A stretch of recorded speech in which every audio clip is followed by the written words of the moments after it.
네, 최근 사회 각층에서 중국의 탈북자 강제 북송을 반대하는 여론이 높습니다. 단식 투쟁으로 탈북자 문제 해결을 촉구하면서 전 국민의 관심을 이끌어내신 분이시죠? 네, 자유선진당 박선영 의원과 자세한 얘기 나눠보겠습니다.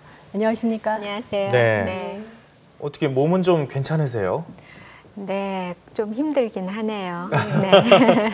저희가 보니까 그 지난주에 이 스위스 제네바 네. 가셨는데 보니까 휠체어를 타신 모습을 좀 뵀었거든요. 네. 짧은 거리 걷는 거는 뭐 괜찮은데 좀 긴 거리는 이 공항 같은 데는 굉장히 많이 걷잖아요. 네. 그럼 남자분들 걸음을 따라갈 수도 없고 제가 짐 들고 안 되더라고요. 그래서 휠체어에 의존을 했고 이짧은 거리는 그러니까 뭐 한 30m 정도는 그냥 혼자 걸어 다녔고 그랬습니다. 네. 예. 아직도 그 단식의 후유증이 좀 있으신 것 같은데. 예, 어제 오늘은 좀 많이 힘드네요. 이 방송에 또 이렇게 모셔서 저희가 좀 송구스럽긴 합니다만. 영광입니다. 유엔 인권이사회에 이제 제네바에 참석을 하셨잖아요. 네. 나름대로 상당히 그 큰 성과가 있었던 것으로 알고 있거든요. 네, 그 유엔 인권이사회에서 탈북자 문제를 거론한 게 이번이 처음이에요. 네. 그러니까 다루스만 북한인권특별보고관이 아예 정식 그 보고서 상해 탈북자를 한 개 항목으로 독립된 항목으로 분류를 해서 보고를 했고요. 네. 거기에 대해서 무려 30개 나라가 여기에 언급을 했어요. 아주 강하게 그것도. 네. 그래서 기존의 친북 국가라고 분류되던 미얀마, 라오스, 쿠바, 뭐 짐바브웨 이런 데도 짐바브웨만 그 보고서 내용이 좀 과장됐다. 네. 그게 참인지 거짓인지는 좀 더 두고 봐야 된다. 뭐 이런 정도의 얘기를 했고 나머지 미얀마, 라오스 뭐 이런 나라들은요. 네. 쿠바도 마찬가지고 그 탈북자 문제를 전혀 건드리지 않고 북한 인권 특별보고관 제도 이게 좀 정치적이다. 그러니까 정례 인권 브리핑으로 대신하자 이런 제도적인 문제만 언급을 했고요. 나머지는 언급을 아예 안 해버렸어요. 거기에 비해서 중국하고 북한도 강하게 맞받아치지를 못하더라고요. 그렇군요. 중국은 당사국으로서 5분 시간을 배정받았는데 3분도 채 안 썼어요. 3분도 채 안 쓰면서 그 조작이다. 그 보고서가 조작이다. 그다음에 우리 인권이 조금 문제가 있고 좀 열악한 건 사실이다. 그런데 그것은 서방 세계가 제재를 했기 때문에 생긴 문제다. 이런 식으로 하고 자기 시간을 다 안 썼고요. 중국도 마찬가지였어요. 기에 눌렸군요. 예, 그리고 중국 같은 경우에는 북한도 당사국이지만 사실은 간접 당사국이거든요. 왜냐하면 자기 땅에서 일어난 탈북자 북송 문제를 거론했기 때문에 자기 문제인데도 그 중국은 이제 상임이사국으로서 3분을 배정받았는데 한 1분 4, 50초? 네. 2분도 채 안 쓰고 늘 하던 얘기를 아주 간단하게 하고 끝내버렸어요. 그러니까 저희가 이렇게 보면서 이제는 중국도 그렇고 북한도 국제사회에서는 탈북자 문제나 북한 인권 문제에 대해서 방어할 수 있는 논리가 없다는 것을 스스로 알게 되었다. 이런 생각을 하게 됐고요.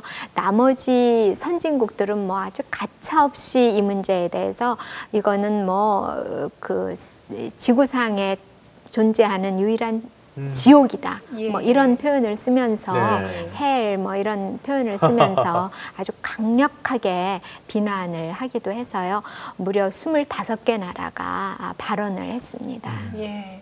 근데 거기서 한국 대표단과 북한 대표단 간에 좀 충돌이 좀 있었죠. 어떤 상황이었나요? 사실은 충돌일 것도 없이 저 같은 경우에는 국제회의에 가면 발언하고 퇴장하시는 분들 또는 새로 입장하시는 분들한테 늘 제가 명함을 이렇게 건네면서 나는 대한민국에서 온 국회의원 박선영이라고 하는데 반갑다. 또는 뭐 당신이 이야기한 것 중에 이런 내용은 나하고 조금 좀 입장이 다르다. 뭐 언제 얘기할 수 있는 기회가 있었으면 좋겠다. 이렇게 인사를 트거든요. 그렇게 안면을 트고 또 그렇게 하는 것이 의원 외교이기도 하고요. 그래서 이번에도 마찬가지로 큐바 대사한테도 접근을 했었고 그랬는데 북한 대사가 이제 나오길래 제가 나는 한국말로 했죠. 같은 우리 민족이니까 한국말로 박선영이라고 하는데 좀 말씀을 나눴으면 좋겠고 내가 만들어 온 이 CD가 있는데 한번 봐줬으면 좋겠다. 이렇게 다른 대표들한테 하는 것하고 똑같은 얘기를 건넸는데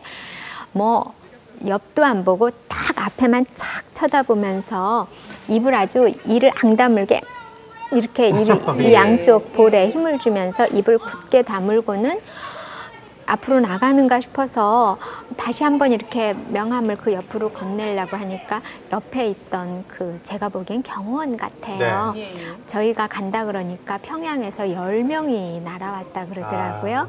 근데 저를 이렇게 팔꿈치로 치는데 제가 좀 이렇게 몸집이 작아서 그랬는지 키가 작아 그런지 이 팔꿈치가 저한테로 전곡을 찌르지는 못하고 이 부분이 저를 이렇게 닿았는데 아유 바위 같다는 느낌이 딱 그렇죠. 들더라고요. 경호원분들이 뭐 이게 무술로 달려있을 텐데. 체격도 굉장히 크고요.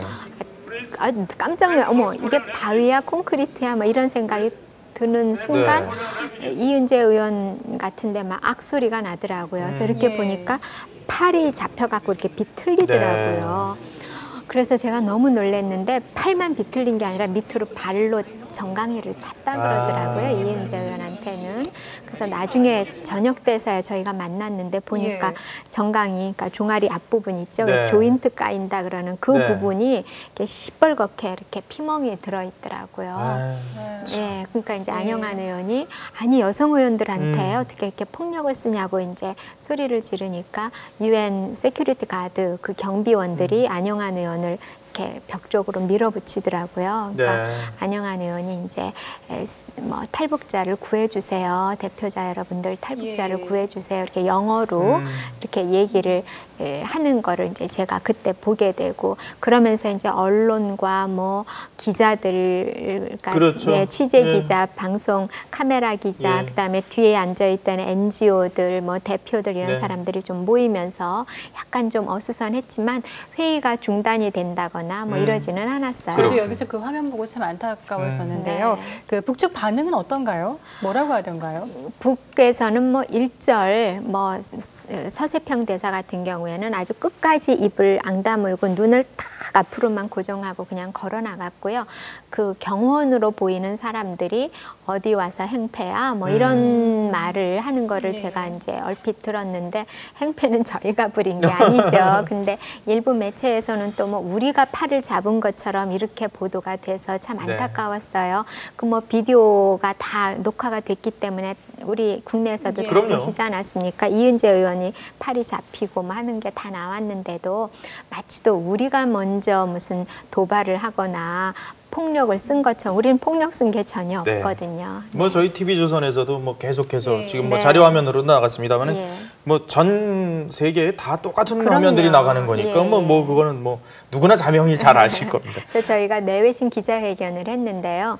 국내 언론은 이제 낮밤이 바뀌니까 기사 마감하느냐고 2분밖에 못 오셨는데 해외 그 외신들이 15군데 나왔어요. 네, 그렇군요.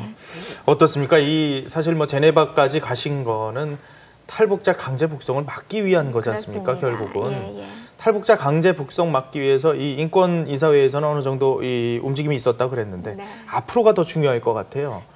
우리가 어떤 행동을 해야 되고 어떻게 해야 되는지 사실은 잘 이게 딱 잡히지가 않습니다.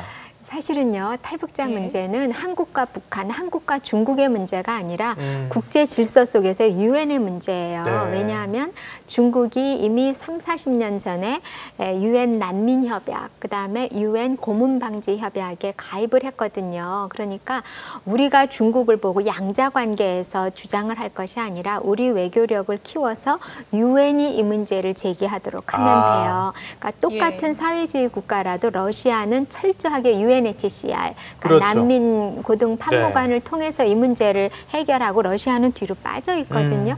그게 세계 질서예요. 그다음에 중국보다 훨씬 열악한 경제 환경을 가지고 있는 미얀마, 라오스, 캄보디아, 몽골, 뭐 베트남 이런 나라들도 조용히 이 우리 탈북자들을 한국으로 오게 해줘요. 이런 나라들에 대해서는 정말 말 그대로 조용한 외교를 해서 탈북자들을 구해줄 수 있고 생명권을 보장할 수 있지요. 그런데 일부 조금 이해가 부족하신 분들은 중국에 대해서 중국을 우리가 어떻게 변화시킬 수 있느냐. 그러니까 예. 중국 더구나 제가 참 이해할 수 없는 거는 한중 FTA 같은 중요한 문제가 있으니까 중국 자극하면 안 된다. 이런 말씀들을 하시는데 한중 FTA는 양자 관계고 탈북자 문제는 중국으로 하여금 UN 협약을 지키라는 네. 문제인 동시에 이거는 경제적인 문제고 이 탈북자 문제는 인권 문제거든요. 그렇군요. 어느 것이 더 경중상 네. 중요한 것인지 예. 이건 생명권이 달린 네. 문제거든요. 인류 보편적인 가치고 예. 그래서 인권에 대한 좀 인식이라 그럴까요? 이런 걸 우리가 다 함께 좀 다시 한번 생각해보는 기회가 됐으면 좋겠어요. 박 의원께서는 우리 정부가 그 탈북자 문제에 대해서 지금 대응하고 있는 모습이 어떻다고 보십니까? 조금 달라지기는 했지만 아직도 부족해요.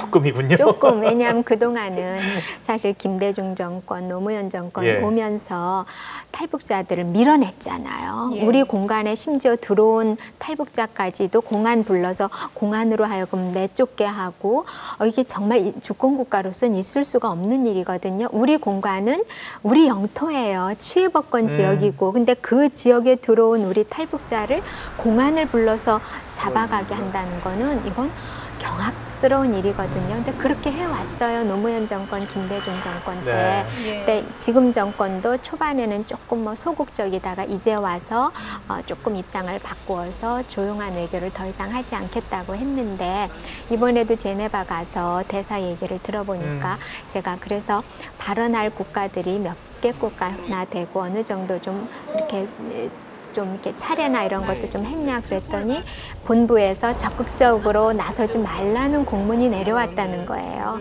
그 와중에도요. 이게 무슨 일입니까? 그래서 저는 정말 너무너무 놀라웠고요. 그래서 우리 한국 정부가 유독 중국에 대해서는 굉장히 패배주의적이고 사대주의적인 사상에 갇혀 있어요. 예. 저는 정말 이해할 수 없는데 아니 우리가 뭐 효수민 이선희 사건이나 한미 FTA 가지고 많은 분들이 네. 촛불 들고 뭐 이러는데 미국에 대해서는 그러지 않으면서 왜 중국에 대해서는 국민 많은 분들도 그러시고 특정 정당들도 그렇고 왜 입을 열려고 하지 않는지 더구나 말하는 사람의 입까지 틀어막으려고 하는지 정말 저는 이해할 수가 없어요. 심지어 네. 우리 서해상에서 우리 해경들이 무참하게 중국 예. 어민들에게 살해당하고 또 우리 서울 시내 항복판에서 호텔 유리창을 깨고 하는 난동을 부려도 중국에 대해서 별로 얘기 안 하잖아요.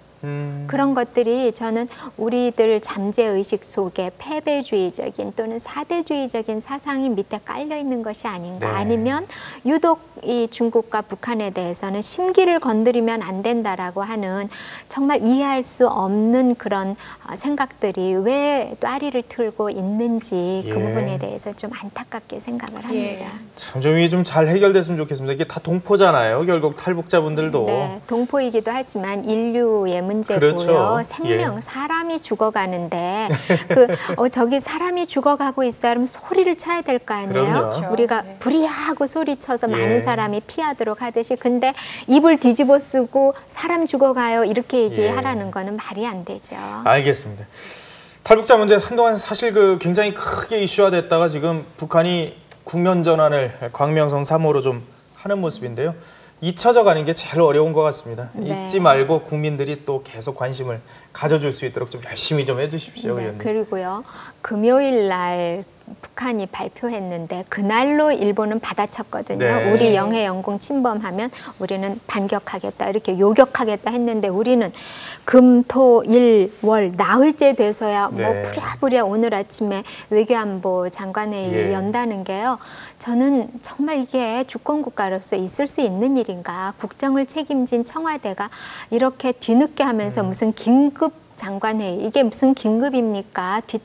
뒷북 장관 회의지. 저는 이런 안보 문제에 대해서 네. 또 인권 문제에 대해서는 여야가 따로 없고 우리의 정체성을 지키고 대한민국을 지키기 위해서는 네. 정말 경각심을 갖고 빨리빨리 대처해야 된다고 생각해요. 알겠습니다. 예, 오늘 자유선진당 박선영 의원과 얘기 나눠봤습니다. 고맙습니다. 고맙습니다. 감사합니다.